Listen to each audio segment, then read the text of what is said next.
Lebih lengkap kita bahas soal isu Matahari Kembar dan pertemuan Sufmi Dasko Ahmad dengan 3 petinggi PKS. Sudah bergabung bersama kami saudara di Kompas Petang. Ada juru bicara PD Perjuangan, Seno Bagaskoro. Dan juga ada Direktur Eksekutif Parameter Politik, ada Mas Adi Prayitno. Dan juga nanti akan bergabung bersama kami. Ini masih menghubungi yaitu Wakil Ketua Umum PAN, Saleh Daul ini. Selamat petang Mas Adi, Mas Seno. Selamat petang Mas Yasir, Mas Adi. Selamat petang Mas Yasir, Seno. Ya, saya ke Mas Adi dulu. Mas Adi, kalau kita lihat kan menteri-menteri dan juga Gerindra sendiri sebenarnya sudah bantah soal isu Matahari Kembar ini. Tapi kemarin kita diperlihatkan dari caption ataupun foto yang diposting oleh Ketua Harian Gerindra Sufmi Dasko yang memposting foto bersama dengan petinggi PKS. Kalau dikaitkan dengan isu Matahari Kembar, kemudian dengan usai PKS ini melontarkan kritik ke menteri-menteri yang disebut Jokowi ini masih bos, begitu, apa yang Anda baca? Ya, saya kira memang tidak mudah sebenarnya merangkai puzzle politik dari begitu banyak dinamika politik yang belakangan ini berkembang, termasuk juga soal pertemuan politik ya, pimpinan DPR yang sekaligus adalah orang penting di Gerindra, Prof. Dasko dengan sejumlah elit PKS. Tapi saya membaca ada kemungkinan dua hal. Pertama, memang dalam politik itu kan tidak ada yang kebetulan. Pasti ada konteks politik yang selalu dikait-kaitkan. Publik mengaitkan pertemuan antar pimpinan elit itu sangat mungkin dikaitkan dengan statement dan pernyataan Mardhani Alisera beberapa waktu yang lalu terkait dengan kekhawatiran munculnya Matahari Kembar, terkait dengan sejumlah menteri, wakil menteri yang berdatangan ke Solo. Tentu statement Mardhani Alisera itu kan dalam banyak hal sudah menimbulkan kegaduhan, menimbulkan kontroversi, dan bahkan dalam banyak hal Mardhani Alisera itu kan diserang oleh partai-partai politik lain pendukung Pak Prabowo karena dianggap mempolitisir dan menganggap itu adalah sebagai sebuah statement yang dinilai bisa memecah belah antar pimpinan. Nah, itu yang pertama, Mas. Itu nggak bisa dibantah. Tapi yang kedua memang belakangan ini kan santer bahwa memasuki 6 bulan, persis tanggal 20 nanti, April 2025, Prabowo Subianto sudah genap 6 bulan menjadi presiden di Republik Indonesia.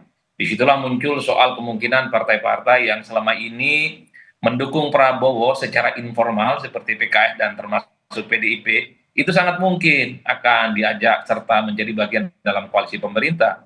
Memang secara eksplisit tidak ada kader PKS yang jadi menteri Prabowo, kita juga tidak melihat misalnya ada kader PDIP yang menjadi bagian dari Prabowo, tapi secara prinsip misalnya baik PKS ataupun PDIP itu kan sudah memberikan dukungan politik secara total terhadap segala hal yang sudah diputuskan oleh pemerintah.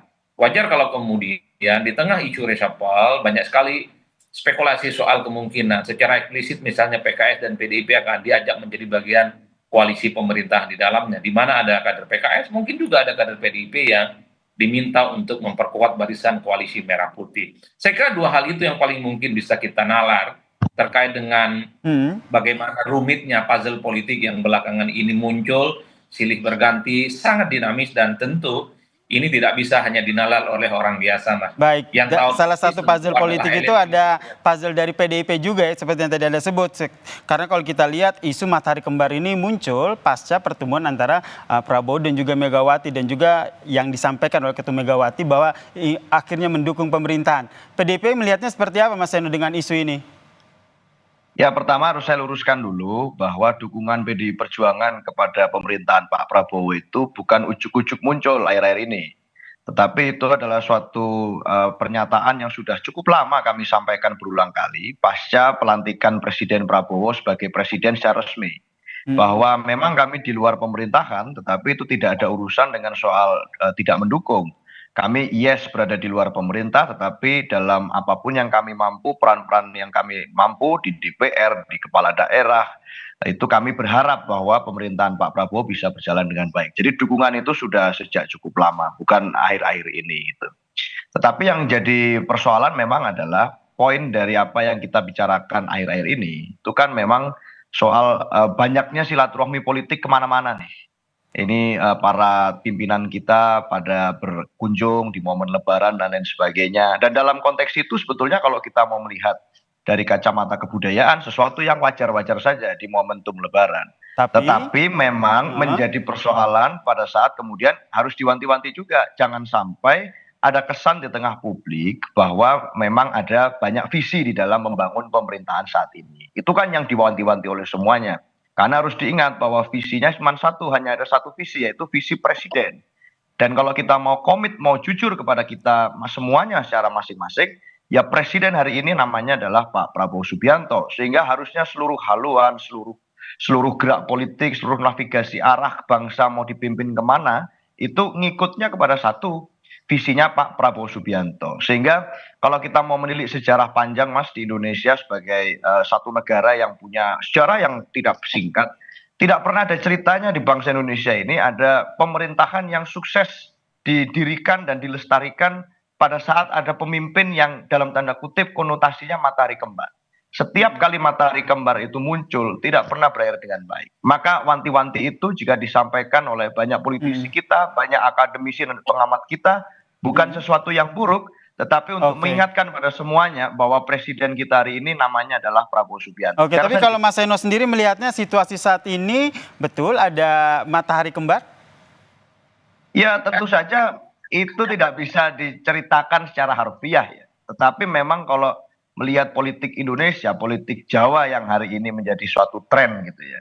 Itu kadang-kadang kan sen kiri belok kanan, kadang-kadang sen kanan belok kiri. Seakan-akan patuhnya loyalitas tunggal ternyata ada loyalitas ganda. Nah, hal-hal semacam ini biasanya akan bisa diketahui secara gamblang setelah lewat. Kalau masih berproses belum tahu. Dan pada saat ini hari ini kita melihat memang ada upaya sebenarnya yang transisi yang tidak mudah antara menteri-menteri yang dulu pernah bertugas di pemerintahan sebelumnya untuk bertransisi kepada pemerintahan yang saat ini. Itu membuat menjadi menyulitkan di mata rakyat karena di 6 bulan masa pemerintahan Pak Prabowo hari ini harusnya fokusnya bukan lagi pada soal loyalitas tunggal, loyalitas ganda, tidak lagi pada ini mengabdi kepada matahari yang satu atau matahari yang mana, tetapi harusnya fokusnya sudah kepada gaspol kerja-kerja untuk rakyat. Harusnya sudah fokusnya ke situ ya. Untuk membenahi bagaimana persoalan-persoalan yang diurusi di kementerian masing-masing itu yang ditunggu oleh rakyat, bukan hanya sekedar teatrikal politik yang hari ini terus-menerus diglorifikasi oleh semuanya. Saya rasa itu. Oke, Mas Adi sendiri melihatnya seperti apa tadi? Apakah betul memang Mas Adi juga melihat ada kesulitan nih transisi antara menteri-menteri yang dulunya ada di pemerintahan Jokowi dengan menteri-menteri yang sekarang mereka juga ikut di pemerintahan Prabowo? Ya, memang menghilangkan diskursus terkait dengan matahari kembar memang agak sulit karena memang sejumlah menteri dan wakil menteri yang datang ke Solo ke tempatnya Pak Jokowi selama ini memang dikenal sebagai Jokowismen. Kalau hanya sebatas silaturahmi, berkunjung mungkin tidak ada persoalan. Tapi ketika ada statement 2 menteri misalnya yang mengatakan bahwa Pak Jokowi itu adalah bos, ya tentu kemudian memancing spekulasi yang cukup liar Mas Nasir. Artinya apa? Ini yang mestinya harus dihindari. Padahal kan Presiden beberapa waktu yang lalu, komunikasi politik pejabat-pejabat publik itu menjadi penting sebagai instrumen apakah citra pemerintah itu positif ataupun tidak. Mungkin niatnya hanya sebatas silaturahmi karena masih menganggap bahwa Pak Jokowi itu adalah sebagai sosok yang selama ini dianggap penting dan kemudian membuat orang-orang yang saat ini menjadi kabinetnya Pak Prabowo juga tidak terlepas dari peran dari Pak Jokowi dan seterusnya. Ekspresi ucapan terima kasih oke. Tapi jangan juga sampai keceplosan misalnya, sampai mengatakan bahwa Pak Jokowi adalah bosnya, ini kan tentu sangat sensitif. Itulah yang kemudian menurut saya wajar kalau kemudian sekelas Mardhani Alisera juga ngomong dan mewanti-wanti soal matahari kembar. Ini kan seakan-akan mengkonfirmasi dari 6 kali statement Pak SBY jauh hari sebelumnya di sebuah wawancara dengan sebuah stasiun televisi swasta yang mengatakan bahwa di pemerintahannya memang Pak SBY itu sangat menghindari apa yang disebut dengan matahari kembar dan Pak SBY juga sangat mewanti-wanti di pemerintahan siapapun jangan adalah pemerintahan yang kemudian disebut dengan matahari kembar. Tapi yang kedua, saya justru lah kita sudahi misalnya soal tak ada matahari kembar karena saya kira Sekjen Gerindra ataupun partai-partai politik pendukungnya Pak Prabowo menyatakan bahwa itu silaturahmi biasa kok. Ya betul, itu hanya silaturahmi. Kita sudahi perdebatan itu, jangan-jangan memang banyaknya menteri dan wakil menteri yang kemudian datang ke Solo bertemu dengan Pak Jokowi ini adalah apa yang disebut dengan konsolidasi Jokowismen sebagai bentuk bahwa sebenarnya Pak Jokowi sekalipun tak lagi jadi presiden dan bukan lagi jadi kader PDIP, tapi tetaplah sebagai sosok yang cukup powerful, sosok signifikan dan memiliki orang-orang pemerintahan penting yang ada di negara kita. Apa pesan politiknya? Tentu pesan ini dialamatkan ke Teguh Umar, dialamatkan ke PDIP, dan dialamatkan ke Megawati Soekarno Putri yang kita tahu pecah kongsi gara-gara Pilpres 2024 yang lalu. Karena dulu ada satu keyakinan, setelah Jokowi tak lagi presiden, setelah Jokowi berpisah dari PDIP, maka Jokowi bukan siapa-siapa, dianggap lame duck dan kekuatan politiknya tidak akan terasa. Jadi ketika orang-orangnya Jokowi yang disebut dengan Jokowismen, para menteri dan wakil menteri datang ke Solo, jangan-jangan sebenarnya pesan politiknya itu lebih kentara ingin disampaikan kepada Megawati dan PDIP. Langsung Bukan dijawab oleh kepada Mas Pak Eno. Prabowo. Mas Eno, ini pesan politiknya ditujukan kepada PDIP nih kata Mas Adi. Ya saya rasa kalau ke sana terlalu jauh lah Mas Adi. Saya tidak melihatnya seperti itu. Tetapi kalau kita melihat sekarang, jangan-jangan persoalannya memang ini adalah soal miskomunikasi lagi. Gitu. Yang awalnya diniatkan atau diupayakan sebagai suatu silaturahmi biasa, menjadi sesuatu yang memancing spekulasi di tengah diskursus publik, karena ada sebutan bos itu tadi. Bahwa kita di Indonesia hidup di negara hukum, maka yang kita percaya adalah kelembagaan. Tidak salah kalau kemudian ada partai-partai politik yang menjadi organisasi politik dari para menteri itu, ada strukturnya, ada ketua umum, ada sekjen, ada bendahara, pengurus DPP, dan lain sebagainya. Tetapi tiba-tiba kalau ada orang yang tidak berpartai politik kemudian dipanggil dengan sebutan bos, nah itu kan memicu suatu spekulasi. Maka meskipun apapun isi pertemuan di dalam silaturahmi itu misalnya hanya sebatas silaturahmi lebaran, bisa memunculkan sangka yang macam-macam di tengah publik kita ini. Pada saat konferensi pers di luar disampaikan bahwa berjumpa dengan bos, itu yang menjadi masalah. Maka sekali lagi sebenarnya kecurigaan saya ini karena Pak Prabowo sendiri yang pernah mengevaluasi kinerja menteri-menterinya beberapa waktu yang lalu. Jangan-jangan ini soal miskomunikasi saja. Jangan-jangan ini soal menyampaikan kepada publik yang tidak tepat. Sehingga malah yang kalau berpotensi memicu berbagai spekulasi adalah statement itu sendiri yang tidak dikalkulasi dengan baik dan disampaikan kepada publik secara mentah-mentah. Nah, ini jadi persoalan. Maka kalau saya lebih baik saya tidak mau berpikiran negatif. Saya masih berharap bahwa semuanya menyadari di Kementerian Pak Prabowo hari ini bahwa mataharinya cuma satu. Mataharinya namanya Presiden Prabowo Subianto yang punya visi, punya concern, punya kerja-kerja geopolitik yang hari ini sedang dilakukan, dan tidak ada matahari lain selain Pak Prabowo. Karena pada saat matahari lebih dari satu, itulah awal mula dari musibah. Saya rasa itu, Mas. Jadi lebih kepada miskom ya, meskipun kalau kita lihat timeline-nya ini kan pertemuan antara silaturahmi Menteri-Menteri Prabowo ke Jokowi ini kan terjadi setelah adanya pertemuan Presiden Prabowo dengan Megawati Soekarno Putri, sehingga sulit untuk dipungkiri bahwa tidak hanya sekedar silaturahmi di sini. Mas Adi bagaimana melihatnya? Ya, orang seperti saya, Mas Yasir, sebagai peneliti ya, sebagai dosen, tentu harus menyiapkan begitu banyak argumen-argumen yang sebenarnya sebagai bentuk sanggahan-sanggahan dari pihak yang lain. Kalau kita sebut silaturahmi sejumlah menteri dan wakil menteri ke Solo sebagai kunjungan yang berpotensi menimbulkan matahari kembar, tentu banyak orang yang juga membantah dan tidak happy. Makanya kemudian wajar kalau saya menyebut jangan-jangan memang pertemuan menteri dan wakil menteri Kabinet Merah Putih ke Solo ya ini sebagai bentuk ekspresi semacam show off bahwa Jokowi setelah tak lagi jadi presiden sebenarnya masih powerful posisinya. Ya pesannya adalah kepada pihak-pihak yang selama ini anti Jokowi, termasuk juga kepada PDIP. Tapi bagi saya secara prinsip ya, menteri-menteri dan wakil menteri memang harus sensitif dengan kondisi di mana saat ini memang pemerintahan, koalisi Kabinet Merah Putih, itu kan dipersepsikan masih dalam bayang-bayang pemerintahan sebelumnya. Masih dipersepsikan bahwa hampir 50 dan 60% menteri dan wakil menteri adalah orang yang disebut dengan orang-orangnya Pak Jokowi. Itulah yang kemudian menganggap kenapa setelah menjadi presiden Pak Prabowo Subianto 6 bulan sudah jadi orang penting di negara kita, maka anasir-anasir kemudian potensi-potensi ke arah itu mestinya harus dihilangkan. Jangan lagi menteri-menteri itu sekalipun punya bos lain di luar presiden tidak perlulah ditampakkan kepada publik. Saya sebutkan menteri-menteri dari partai mereka punya bos. Siapa bosnya? Adalah ketua umum partai. Tapi baik, ya Mas Adi, kita tanyakan langsung ya ke Wakil Ketua Umum PAN, Mas Viva Yoga Mauladi yang juga telah bergabung begini. Betul demikian bahwa ada Jokowismen dari partai yang juga dulu sebelumnya jadi menteri di kabinetnya Jokowi begitu. Ini nampaknya juga kompak nih, merah semua ini, Mas Viva. Silakan Mas Ya, Viva. jadi tidak ada yang namanya dua matahari kembar. Kalau matahari kembar dua bisa kiamat dunia ini. Dalam pemerintahan Republik Indonesia, matahari itu hanya satu, presiden yang terpilih secara konstitusional, yaitu Presiden Prabowo Subianto. Kalau kemudian ada beberapa menteri berkomunikasi seperti Bang Zulkifli Hasan dengan Pak Jokowi, itu kan dalam rangka sawalan, Idul Fitri, mengajak keluarga.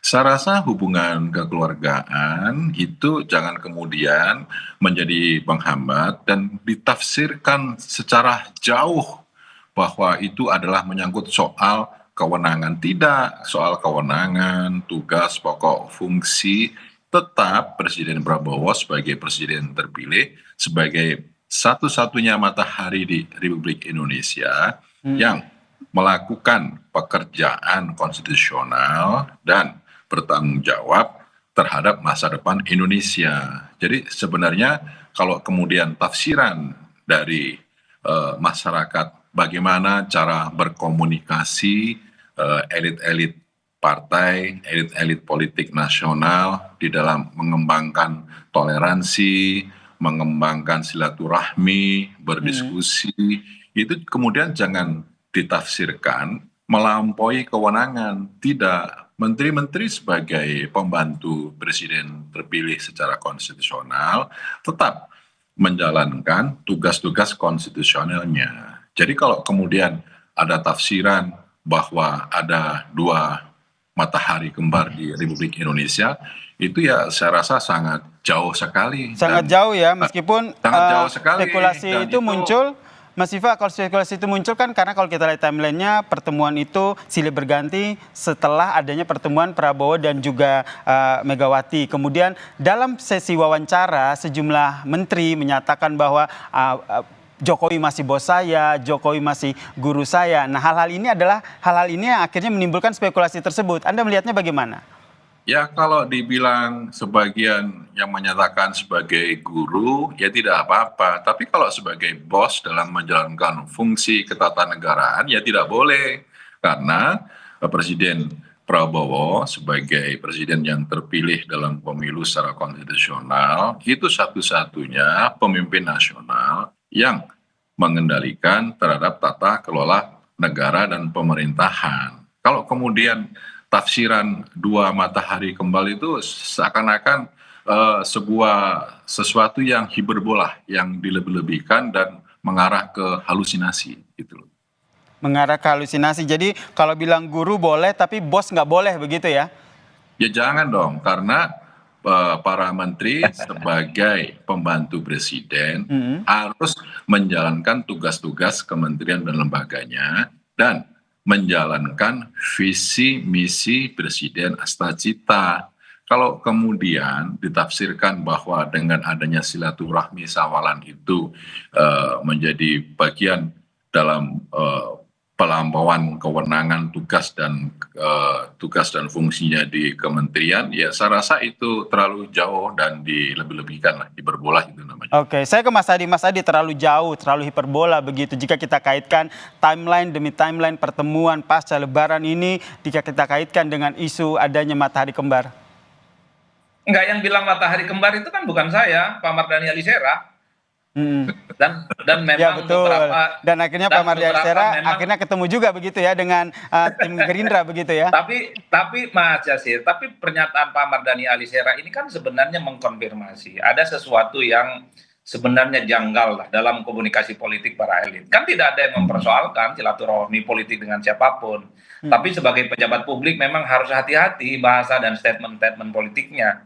Masa iya sih menteri dan wakil menteri kemudian mengatakan ada bos lain di luar presiden? Kan itu yang diributkan. Wajar kalau kemudian banyak pihak yang meminta menteri-menteri yang kayak gitu harus ditegur, jangan lagi diulang.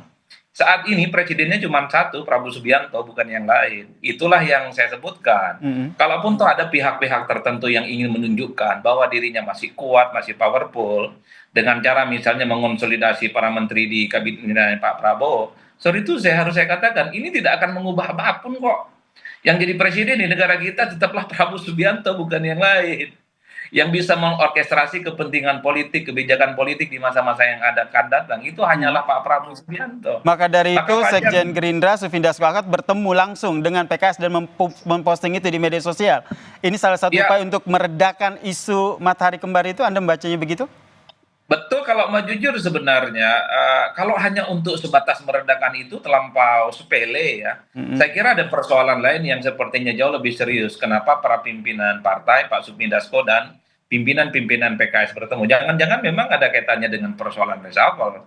Karena kalau mau jujur Mas Yasir, pernyataan Mardhani Alisera itu kan tidak dibela oleh PKS. Bahkan menganggap Mardhani Alisera itu hanya sebatas individual, statement-statementnya tidak mewakili partai, dan bahkan disebut oleh PKS bukan lagi menjadi pengurus yang tidak terlibat dalam keputusan-keputusan penting. Artinya apa? Pernyataan soal matahari kembar yang disampaikan oleh Mardhani Alisera itu justru tidak mendapatkan dukungan apapun termasuk dari partainya. Kalau Bang Viva misalnya tidak mendukung, Gerindra tidak mendukung, dan partai lain tidak mendukung pernyataan Mardhani Alisera, cuman agak kacau kalau partainya sendiri tidak mendukung pernyataan Mardhani Alisera, itu menurut saya agak kacau. Oke, baik, kita nantikan ya apa makna dari pertemuan Dasko dengan petinggi PKS dan dinamikanya seperti apa nih. Apakah isu matahari kembarnya akan berlanjut atau sudah diredam. Terima kasih Mas Adi Praditno, Direktur Eksekutif Parameter Politik. Kemudian ada Mas Viva Yoga Mauladi, Wakil Ketua Umum PAN, dan juga ada Mas Seno Bagaskoro, juru bicara PDIP telah bergabung bersama kami di Kompas Petang. Salam sehat semuanya. Terima kasih.